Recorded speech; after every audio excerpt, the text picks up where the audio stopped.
Hi, and welcome to the Best Mom Products Show, where mompreneurs share their adventures in business. I'm your host, Rachel Olson. In today's episode, we'll learn how Priska Diaz, the inventor of the Bare Air-Free Baby Bottle, received 1,000 pre-orders in 2 days. I first interviewed Priska a year ago in July 2012 about her aha moment and passion for making bottle feeding easy for moms and babies. Today, she's weeks away from shipping her pre-order. Yay! Let's hear her advice on creating demand for a product before officially launching. Welcome, Priska. How are you? Good. How are you, Rachel? Good. Great to be with you again. You too. So, Priska, why did you decide to do a pre-order? I had the product out there on the website for almost 2 years. I also sort of set up a little registration form online, and I offer the parents, if you want to hear more about what we're doing, more news, how is the progress, register, and we'll send you monthly newsletters. So by the time that we got the pre-sale going, I actually had 10,000 registrants, which was very exciting. But also realizing that moms who have registered 2 years ago, their babies are completely off bottles. But they tell their friends, and more people come, and this was actually the reason why we decided to do a pre-sale. I did send an invitation with a discount code and all of these good things. And sure enough, all these moms that are still needing the baby bottles at this point of time came rushing to the site, and they crashed my site, and everything happened that night. But yeah, I mean, they came through, and after 10 days, actually, we had twice as many. We had about 2,000 orders. As it is now, we're up to, I believe, 2,500 orders. We're tapering it down a little bit because we are running out of inventory now. Well, that's a great problem to have, and I want to talk about that more because I think any mom entrepreneur out there, this is any entrepreneur's dream, right? It's you build up the demand for the product, and it comes out, and you actually have to maybe cut off orders for a little bit, in order to fulfill those orders, and it's just building more demand. So, when you say, you have like 2,500 orders, what are people ordering of those? Is it 1,000 people ordering, 2 bottles each, or what is the breakdown? Are people ordering a lot of bottles to start, or just one? Well, because we did the pre-orders for these moms, and we really could not afford to have a retailer buying a lot of his bottles and leaving us without anything, we actually had it limited. We have a maximum of 6 bottles for shipment. So some of the orders are 1 bottle. Most of the orders, I would say, are 3. And some of the orders are actually 6 bottles. Were you surprised at this response? What did you think it was going to be? I thought that we were going to run out of bottles right away. And it's been 3 years, and you finally have a product to launch. I see it's behind you. If you want to maybe talk about that and show people basically like a syringe, not allowing air to get in like all of the traditional bottles out there, and that was spurred from your own challenges of when you were breastfeeding with your first son, correct? That's correct. Okay. So do you want to tell people a little bit about that, and feel free to show them the product? Most of the baby bottles out there have air vents. This air vent still allows this stream of air into the baby bottle, and this air that is coming in ends up in the baby's belly, and it continues to give them gas. With my own baby, I tried, I believe, every brand out there, and I just could not get them to stop the gas and the crying and the fuzz. And doctors, visit after visit, they clearly pointed out it's gas paint, and it happens because while they feed, they swallow air one way or another. So I was, talking to my husband, so there's got to be a way. I can't take any more of this. I was just borderline saying. I bet. And that's when I started fuzzing around with it. So now this baby is 5 years old, to give you that. He still cries. So yeah, I mean, this is the 4-ounce bottle. Okay. And as you can see, it has the air plug, and this is the whole point of the syringe type of thing.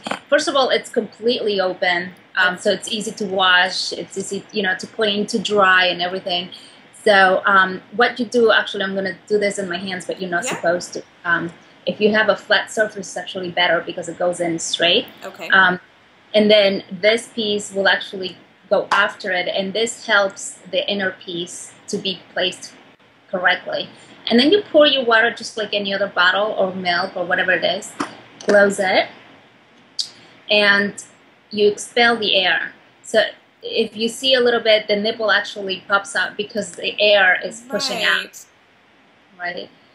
So you get to where the liquid is right up to the tip, and you see that there's no more air. Like even if you flip it upside down, nothing will come out. It's just like a, closed and I don't know if you want to call it vacuum, because there isn't really any vacuum in there, but it's just from top to bottom, nothing liquid. And this is a breast pump, right? Off-the-shelf breast pump. And I just want to show you quickly how it works. Oh, that's interesting.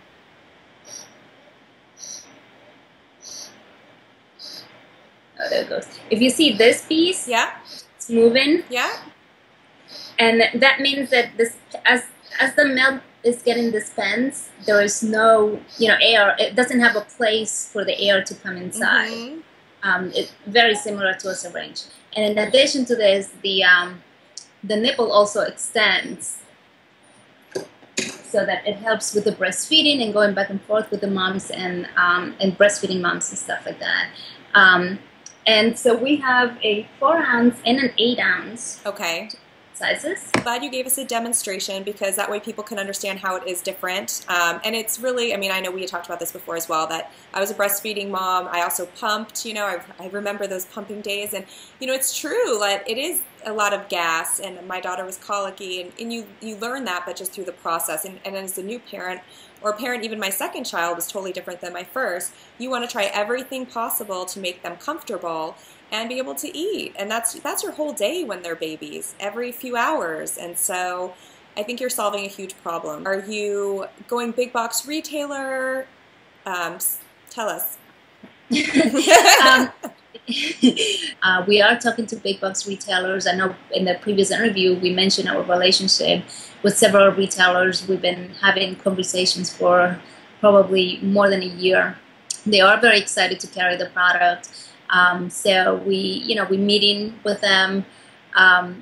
Again, the issue with the inventory, comes again. But the good news is that we're already in the process. The supply chain has started to work, and once we get set up with that and have a consistent flow, then we can just easily go in. So I will say, we'll take another 2-3 months maybe to be on shelf. Okay, so what advice do you have for the mom entrepreneur out there who, is looking at your story right now and saying, okay, I want to build up that demand and have, 10,000 subscribers to my newsletter and have such buzz.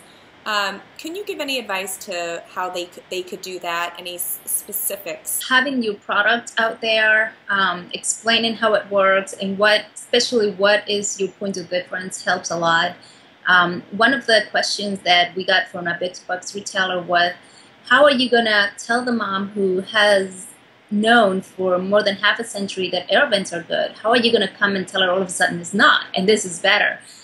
So that was quite a challenge. I didn't know, how we're going to do this. But the minute that we had everything out on the website and, drawings and illustrations and animations of how this works, moms got it. I mean, it's not complicated. It's obvious. You do not feed the baby any air, therefore there shouldn't be any gas. And that's how we started building up. I think some of our blogger friends also helped us a lot.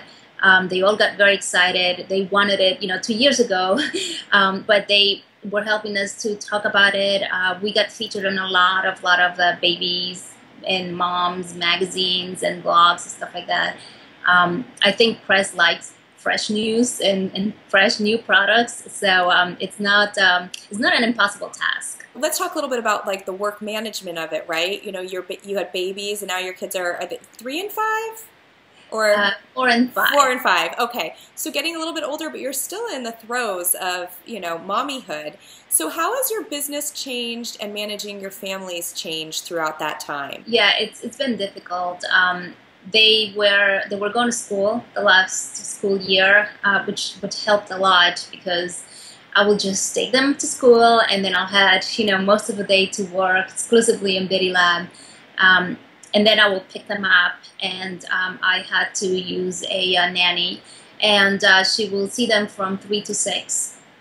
Which gave me a few more hours to do work. And then, after 6, it's just the mommy hat again, and start cooking dinner. And, my husband comes in, he distracts the children for a minute or two before we go to bed, and that's how it works. This summer, it's been particularly harder because my son refuses to go to summer camp. I can relate. My daughter has been crying every single day out of the blue for 5 days in a row. Like today I had a prior off my neck, and that's not like her. And it's so heartbreaking, but you know they're going to be fine once you leave. It's that initial, I mean, I hope. I know my daughter is. I hope your son. But so he refuses to go. So what do you do? They're with me. They're Okay. with me all morning, and at around 1, I'll take them to the babysitter, and they stay there until 6. Okay. I mean, I do what I can. I'm not going to torture him. Right. Last summer was horrible, and he just, every time he goes to swim, he's like, I drowned, Mommy, I drowned. Oh. So I'm not going to force him. I can't. Right. No, but I love what you're saying. I mean, I feel the same way as a parent, It's like there's only so much, and you have to have some give and take. And at the end, you're doing all of this, but you have to make time for that quality time. And if your child's having trouble adjusting somewhere, and, like I told my daughter, I said, tomorrow you don't have to go. That was my deal because I had so much lined up today. I try to do everything 2 days a week. I said, okay, tomorrow you don't have to go. But, of course, they don't quite understand that. She's 3, The delayed gratification isn't so great for young children. I'd like to move on to, it's called the enlightening round. I just wanted you to share a few favorites that you have. Maybe we'll start with your favorite book and move on from there. Yeah. Actually, I have it with me. I've been reading this for the last week or two ago. I don't have much time to. I'm still just a little bit before half, but I've heard great things about this book. It's called The Tipping Point, and it's all about how business spreads the words, pretty much like a disease spreads itself. So it's interesting, and I'm enjoying it. And I take maybe right before I go to sleep, I read a page or two, then I just drop dead. Right. No, I read that book years ago, I remember, and he has some follow-up books, that Malcolm Gladwell, and it is very interesting. It's the same thing with anytime you're reading or you're looking for something, all of a sudden you start noticing that everywhere, and why is everybody finding the same things at the same time? Is it what we're reading, or you don't necessarily know that, and at some point your business does tip over to the next point, which it sounds like hopefully you are on the verge of now that you have your product. So what about a motivational quote? What keeps you motivated and going? I think I like to see progress, even if I see a very small, to put it in better words, maybe. If I go to work and I can save a penny a day, I know that in 100 days I will have 100 pennies, and then that's how you build up. So I am a very patient person, and I like, as long as I see progress, whether it's very small, I'm happy. I don't think that comes easy for many entrepreneurs. I think we're built more. It's interesting because you have a very artistic and design background, and maybe some of that comes into play. I'm not sure. You would know better than me, but I always find it interesting because I feel like every entrepreneur is like, perseverance, keep going. I wanted it to happen yesterday, and you really are happy with the progression of it. You made sure your product was perfect. I mean, even when we talked a year ago, the number of times you've gone back and forth with the manufacturer. I mean, you're bringing a product to market that is you're proud of, that you feel performs well, and whereas other people, I feel like it's just get to market. So what made you, let's end with that question, what made you decide to perfect your product before bringing it to market rather than having something out there and then perfecting it as you go? If we're starting everything from scratch, why can it be perfect? It's not like we are grabbing something that's already there and turning it into something else. There's no excuse for not being perfect.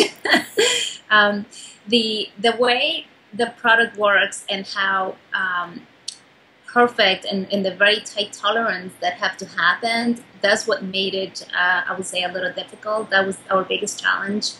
I don't think that if it wasn't perfect, it would have provided the tight seal that we need. At the same time, had to be smooth enough to move up and down. So that was the biggest challenge. But you know, perseverance paid off finally. But it's so nice to get an update from you a year later, and so great to see that your product's coming to market. And I want to let everybody, our viewers and listeners, know that they can find your product, even though it's called the Bear Baby Bottle. That's your product, but your company name is called Bittylab, BITTYLAB.com. So they can go there and check out the product themselves and all the information and about how it works and see pictures and so forth. I'd also like to say thank you for watching, and if you have any feedback, I'd love to hear it at Rachel, R-A-C-H-E-L, at bestmomproducts.com. I'm looking to always improve this show and get listeners and viewers feedback. So if you enjoyed this, please share it on social media, and look forward to talking with you all next time. Thank you, Priska. Thank you for having me here, and I'll see you hopefully sooner than a year.